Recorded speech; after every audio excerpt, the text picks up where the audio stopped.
supermodel. Your ass slide, it's just like a bottle. I love the way you glide, put that thing on full throttle. So get Ngayon, andito kami sa Toyota Quezon Avenue para ilabas ang aking sasakyan. Grabe, as in very excited. troublemaker, and I'm a troublemaker. Throw your hands up if you believe in me now. I keep my hands up and do it all for me now. Sing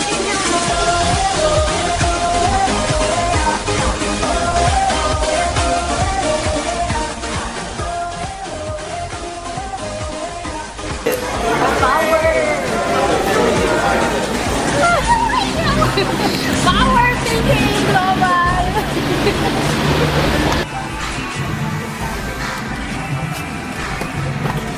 Hi guys! Ito na! As in, masasakyan ko na. Ang dream car ko, nakuha ko na dahil sa AIM Global. Wow! Power talaga! AIM Global, salamat!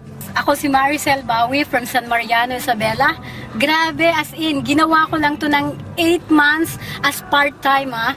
Grabe, as in, ang nangyari sa buhay ko. Sobra, as in, nakaka-excite. Hindi ko in-imagine mapapa sa akin na ito talaga. As in, talagang dream car ko lang to noon, pinangarap. Pero ito na, hawak-hawak ko ng manibela. Alam nyo guys, dati akong OFW, grabe, ang hirap sa ibang bansa. Ang hirap malayo, nasa iyo ang pagtitiis, nasa iyo yung pagsisikap talaga para makuha mo lahat ng gugustuhin mo. Kaya kayo, china-challenge ko kayo. Kung narating ko man ito, dahil yun, determinado ako. Salamat sa AIM Global na nagbigay sa akin ng magandang oportunidad na ito para makuha ko lahat ng gugustuhin ko. Kung noon, dati nga magsabi yung mga magulang ko na kung anong gusto nila. Naku, ang hirap, pag-iisipan ko muna. Pero nung nakilala ko itong AIM Global na to, ako na mismong nagtatanong, oh, anong gusto mo? Ading, anong gusto mo? Yun, lahat na ibigay ko sa kanila kung anong gusto niya. Kung dati nakasan lang lupa namin, na ibalik ko dahil sa AIM. Alam mo yon, mahirap talagang buhay abroad. Naiyak naman ako. Kasi ako lang yung inaasahan ng parents ko. Pinaghirapan nila akong pag-aralin. Ngayon ako yung parang breadwinner sa amin. Ang hirap kitain ng pera. Pero nung nasa AIM ako, grabe. As in talaga.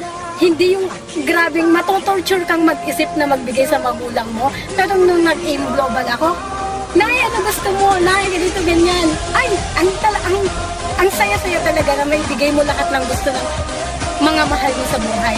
Kaya nagpapasalamat ko sa AIM. Power ka talaga.